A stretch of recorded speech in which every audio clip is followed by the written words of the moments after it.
इस क्लास में हम बात करेंगे समान शिक्षा एवं विद्यालयीन शिक्षा के बारे में। शिक्षा समाज की एक प्रक्रिया है जो समाज के प्रत्येक मनुष्य के लिए इसकी आवश्यकता होती है। इसके अभाव से सफलतापूर्वक जीवन बिताना बहुत ही कठिन माना जाता है, क्योंकि शिक्षा अति प्राचीन काल से मानव के सर्वांगीण विकास का एकमात्र साधन है। शिक्षा के द्वारा एहसास शिशु को समर्थ बनाया जाता है और जन्म से जो दोष उसमें व्याप्त होते हैं उन्हें दूर किया जाता है।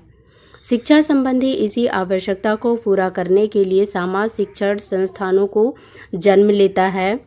इन संस्थानों में समाज की नवीन पीढ़ी को शिक्षा प्रदान की जाती है और उन्हें जीवन में सफलता प्राप्त करने के योग्य बनाया जाता है। शिक्षा वह प्रक्रिया है जो कि बालक के व्यक्तित्व को प्रथा, परंपरा, रीति रिवाजों एवं संस्कृति के अनुरूप ढालती है। समाज की ज्ञान कोश से व्यक्ति को परिचित कराकर उसे सामाजिक प्रगति का भागीदारी बनाती है। संक्षेप में कहा जा सकता है कि मानवता को आधार प्रदान करने वाली शक्ति का दूसरा नाम ही शिक्षा है। आज आणविक शक्तियों का आविष्कार बड़ी तीव्र गति से हो रहा है। विश्व को ऐसी संस्कृति की आवश्यकता है जो विश्व में शांति स्थापित करने में योगदान दे सके। यह तभी संभव है जबकि विश्व के सभी राष्ट्र एक दूसरे को प्रेम की दृष्टि से देखें। बच्चों में प्रेम भावना जगाना और संस्कृति का विकास शिक्षा से ही होता है। विद्यालयों में विभिन्न स्तरों पर सामाजिक अध्ययन विषय का अध्यापन विभिन्न विषयों के नाम से कराया जाता है। प्रत्येक स्तर पर इस विषय के विभिन्न उद्देश्य होते हैं। जैसे भारत में विद्यालय शिक्षा को विभिन्न स्तरों पर विभाजित किया गया है, जिसे हम कह सकते हैं कि प्राथमिक स्तर, माध्यमिक स्तर और उच्च माध्यमिक स्तर।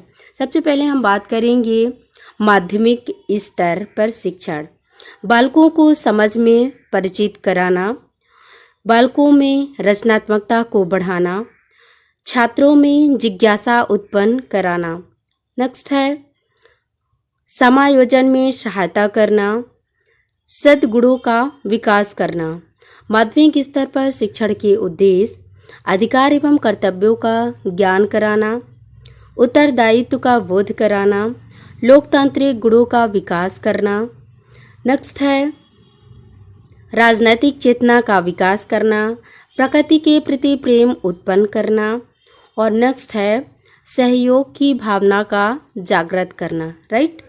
उच्च माध्यमिक स्तर पर शिक्षण के उद्देश्य को देख लेते हैं। तार्किक चिंतन का विकास करना, राष्ट्रीय एकता एवं सामाजिक समझदारी का विकास करना, वैज्ञानिक दृष्टि का विकास करना, अंतर्राष्ट्रीय समझदारी का विकास करना। नेक्स्ट है नागरिक गुणों का विकास करना, नेतृत्व क्षमता का विकास करना, राष्ट्रीय धरोहर की रक्षा का विकास करना। नेक्स्ट है तो हम सबसे पहले बात करेंगे प्राथमिक स्तर पर शिक्षण। इस स्तर पर बालकों की आयु 5 से 10 वर्ष तक होती है। यहाँ कक्षा पहली से 5वीं तक के बच्चों को सम्मिलित किया जाता है। नेक्स्ट हम बात करेंगे माध्यमिक स्तर पर शिक्षण। माध्यमिक स्तर पर छात्रों की उम्र लगभग 10 से 15 साल के बीच होती है। इस अवस्था में छात्र समाज से भली भांति परिचित हो चुका होता है, अतः हम कह सकते हैं कि यह सामान्य उद्देश्य को छोड़कर व्यवहारिक उद्देश्य को पूरा करना पड़ता है। नेक्स्ट हम बात करेंगे उच्च माध्यमिक स्तर पर शिक्षण। यहाँ पर क्या होता है, बच्चा जो होता है पूर्ण रूप से वह परिपक्व हो चुका होता है। इस क्लास में इतना ही। तब तक के लिए bye, take care, thanks for watching my video.